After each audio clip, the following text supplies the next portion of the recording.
और यदि प्रभु के सन्मुख इस मंत्र को यदि वो बोले तो उसके सारे कष्ट दूर हो जाते हैं। भगवान स्वयं पधार कर उसकी रक्षा करते हैं।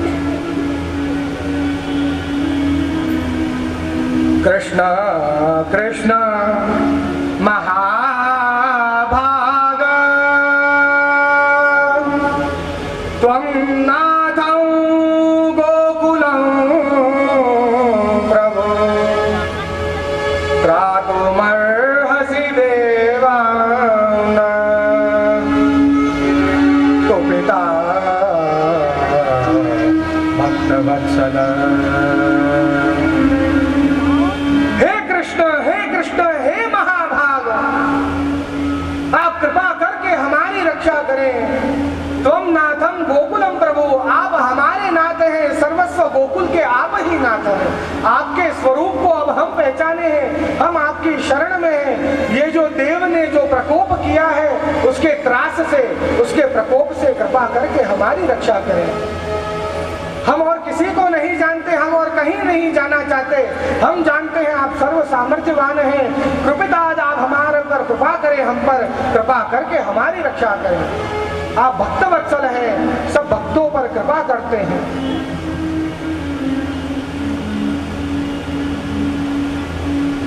भगवान गीता में कह रहे हैं शरणागता संरक्षा सर्वभावेन सर्वथा। कौन्तेय, कौन्तेय मतलब अर्जुन, प्रतिजानी ही नामे भक्तः प्रणिष्यति, मैंने प्रण लिया है। भगवान श्री कृष्ण कह रहे हैं क्या प्रण लिया है कि शरणागत, जो मेरे शरणागत में आएगा उसकी संरक्षा का, उसकी रक्षा करने का मैंने प्रण लिया है। यदि सर्वभाव से सर्वथा किसी भी काल में, किसी भी परिस्थिति में, कैसी भी अवस्था में यदि वो सर्वस्व मेरे चरणों में समर्पित करके और मेरी शरण में आता है तो मैं स्वयं अपने आयुध पर, अपने आयुध को धारण करके और अपने गरुड़ पर विराजमान होकर उसकी रक्षा के लिए दौड़ता हूं।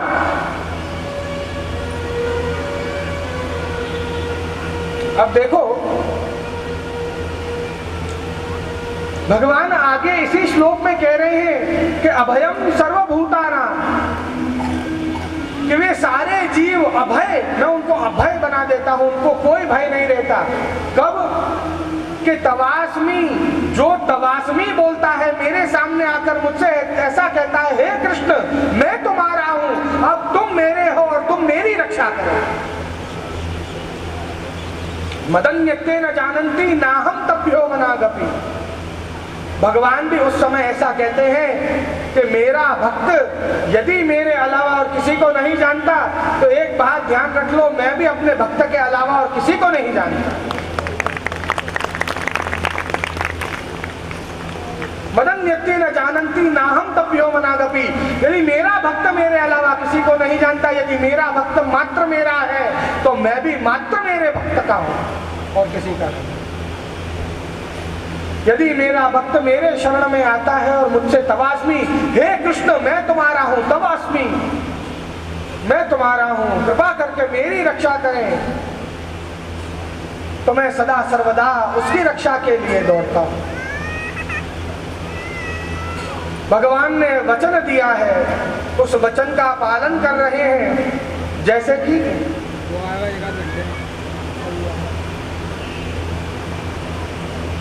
कभी कोई त्रिवेणी संगम गया है इलाहाबाद? कौन कौन गए हैं त्रिवेणी संगम? बहुत अच्छा। वहां नाव में बैठकर त्रिवेणी संगम के पास में थोड़ा गए हैं, नाव में बैठकर वहां एक खास बात होती है, आपने ध्यान दिया हो या ना दिया हो पता नहीं, किंतु यमुना जल की जो मछलियां हैं वो जैसे ही त्रिवेणी संगम आता है, जैसे ही गंगा जल का स्पर्श करती है, स्पर्श करके ही वापस लौट आती है। दर्शन किया है कभी? नहीं किया हो तो अब करना।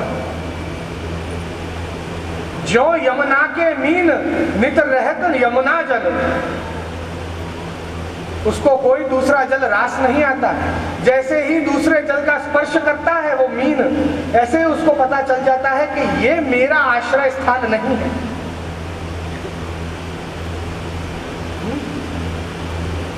बहुत प्राचीन एक कहानी है, आप सभी ने सुनी होगी। एक शिष्य ने अपने संत से पूछा कि भाई ये नदी का प्रवाह जो है वो इतना तेज बहता है, इतना भारी भरकम हाथी जब इसको पार करने जाए तो वो इसमें बह जाता है, और मछली जो उसमें है वो प्रवाह से उल्टी चलती है तो भी उसको कोई फर्क नहीं पड़ता। ऐसा क्यों? संत ने उत्तर दिया, क्योंकि मछली जो है उसने जल का आश्रय अपनाया है। कितना अनन्य आश्रित है मछली कि यदि उसको जल से बाहर निकालो तो तड़प के मर जाएगी, किंतु और किसी वस्तु का आश्रय नहीं लेगी। इसलिए जल भी उसकी रक्षा करता है। यदि मछली प्रवाह से विपरीत दिशा में भी बहना चाहे तो भी उसका साथ वो जल देता है। और वो हाथी जो है वो जल से लड़ना चाहता है, इसलिए वो जल हाथी जैसे भारी भरकम प्राणी को भी बहा देता है। वो हाथी जल का आश्रित नहीं है, मछली जल की आश्रित है। यदि हम भी भगवान के आश्रित हो जाएं तो भगवान कैसी भी परिस्थिति हो, भले ही हमें प्रवाह से पूरी दुनिया से उल्टा ही क्यों ना चलना हो, भगवान हमेशा हमारा साथ है। कितनी ही विपरीत दशाएं हो, कैसी भी परिस्थिति हो, किंतु प्रभु सदा सर्वदा हमारे साथ है। हाथी है वो भी जल से कितना आश्रित है, मात्र अपने स्वार्थ से। जब प्यास लगती है तभी वो जल के पास आता है, नहीं तो नहीं आता है। हाथी स्वार्थी है, किंतु मछली का तो जीवन है उसका जल। वो स्वार्थ से नहीं, वो तो अच्छा दिन हो या खराब दिन हो, हमेशा प्रभु का साथ है, हमेशा प्रभु की शरण में।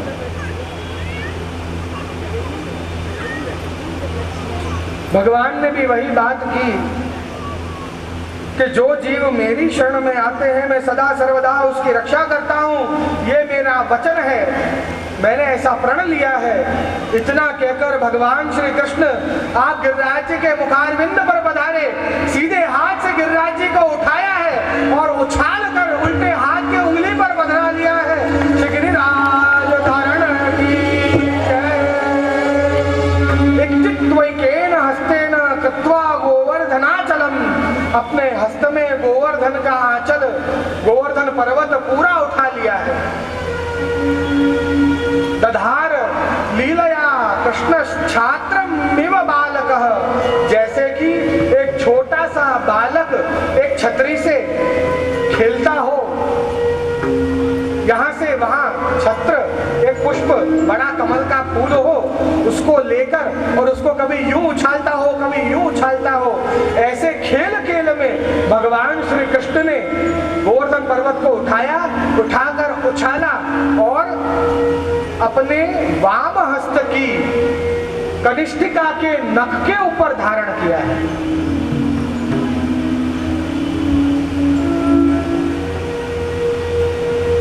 भगवती अष्टछाप गाते हैं, जिनके कहे कहे भुज दृढ़ कर। श्री वल्लभ के कहने से भगवान श्री कृष्ण वो अपना हाथ दृढ़ करके पकड़ लेते हैं।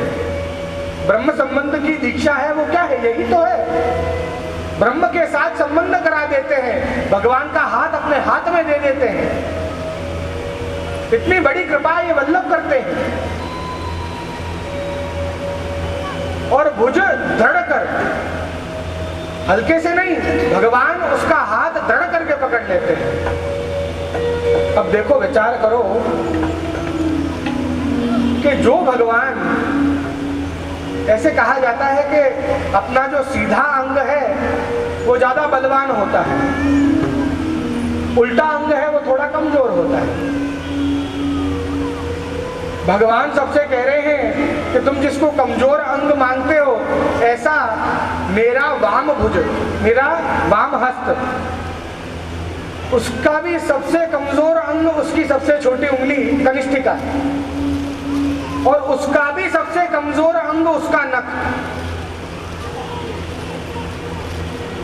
वाम हस्त की कनिष्ठिका के नख के ऊपर मैंने गिरिराज धारण कर रखा है। यदि मैं इस गिरिराज को इतनी आसानी से धारण कर सकता हूँ और यदि मैं तुम्हारा हाथ दृढ़ करके पकड़ लूं तो विचार करो मैं तुम्हारा तो कहां तक तुम्हारा साथ दूंगा। क्या कभी छोड़ सकता हूं मैं तुमको? अविश्वासो न कर्तव्य, कभी भगवान में अविश्वास मत करो। भगवान है, सदा सर्वदा हमारी रक्षा के लिए विराजमान है। एक युवान नित्य अपने घर से भगवान को नमस्कार करके निकले, विनती करके निकले कि भाई मेरी रक्षा करना। पहाड़ी इलाके में वो रहे। एक दिन ऐसे ही भगवान को नमस्कार करके वो निकला। पहाड़ पे से एक छोटी सी कंकरी आकर उसके पीठ पर लगी।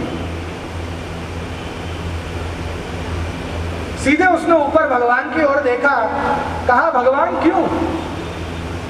मैं नित्य आपको नमन करता हूं, नित्य आपसे विनती करता हूं कि मेरी रक्षा करें, मेरी रक्षा करें, ये कंकरी मुझे क्यों लगी?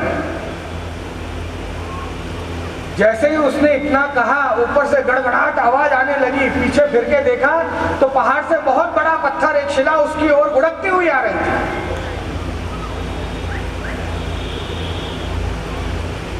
और इतने में ही भगवान वहां प्रकट हुए और यूं ही एक हाथ से उस शिला को रोक लिया और क्या कह रहे हैं भगवान, ये छोटी सी कंकरी में चूक गया होगा और ये इतनी बड़ी शिला मैं तेरे लिए रोक रहा हूं। अविश्वास हो न कर्तव्य। भगवान की कृपा से तलवार का जो वार है वो सुई से टल जाता है। आपने कितनी बार वार्ता साहित्य में भी वर्णन पढ़े होंगे कि वैष्णव का जो मित्र था वो बहुत बड़ा ज्योतिष था। उसने उसकी कुंडली में देखा कि भाई ये तो आज इसको सिपाही पकड़ के ले जाएंगे, इसको फांसी पर चढ़ा देंगे, इसका झूठ मूठ का इसके ऊपर चोरी का इल्जाम लगने वाला है। उसका मुंह उतर गया। वैष्णव ने पूछा भाई क्या देखा कुंडली में? ये कुछ नहीं, सब ठीक है। अपने घर गया। पूरी रात उसको नींद नहीं आया, उसके मित्र को, ज्योतिष को, कि क्या कहूं मैं उससे, क्या कहूं। अब रात को वो वैष्णव सो गए और स्वप्न में क्या देखा कि एक चोर आया है भगता हुआ और उसके झरोखे में से, उसके बारी में से उसने सोने चांदी की पोटली जो राजा के महल में से चुराई वो फेंक दी है। और पीछे पीछे सिपाही दौड़ते हुए आ रहे हैं तो सीधे इस घर के भीतर घुसे। वहां देखा वही पोटली पड़ी है, वहीं वो बगल से सो रहे हैं वैष्णव। वैष्णव को लात मार के जगाया। अबे चोर, तू क्या समझता है हम तुमको पकड़ नहीं पाएंगे, चल यहां से। राजा के दरबार में ले जाकर खड़ा किया, उसको फांसी की सजा सुनाई, फांसी चढ़ा दी, सब कुछ हो गया। पर कहां? स्वप्न में। सब कुछ सपने में हो गया। जैसे उसको फांसी चढ़ाई उसकी आंखें खुल गई। आंखें खुली, जगह, सुबह हो गई थी। सीधा स्नान करने गया। कह रहे मैंने तो अपने स्वप्नों में मृत्यु देखी। तो स्नान करने गया, स्नान करके सीधे ठाकुर जी की सेवा में नहाया। अब वो जो उसका ज्योतिष मित्र था वो आया, उसके घर से गुजरने लगा कि हाँ सब लोग आसपास रो रहे होंगे, ये सब चल रहा होगा। तो वहां जाके देखे तो कुछ भी नहीं। द्वार खोला तो वो तो सेवा कर रहे हैं। अरे भाई तुम जिंदा हो? जिंदा हो मतलब? मेरा ज्ञान गलत नहीं हो सकता। मैंने तुम्हारी कुंडली में देखा है कि तुमको राजा के सैनिक पकड़ कर ले जाएंगे और तुमको फांसी की सजा होने वाली थी, तुम तो मरने वाले थे। वैष्णव ने कहा भाई तुम सत्य कह रहे हो, ये सब कुछ हुआ है किंतु मेरे स्वप्न में हुआ है। ऐसा क्यों हुआ?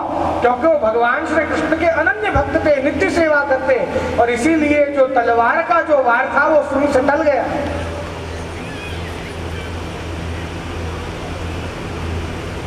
भगवान ने गिरिराज पर्वत को इत्युत्वैकेन हस्तेन कृत्वा गोवर्धनाचलम,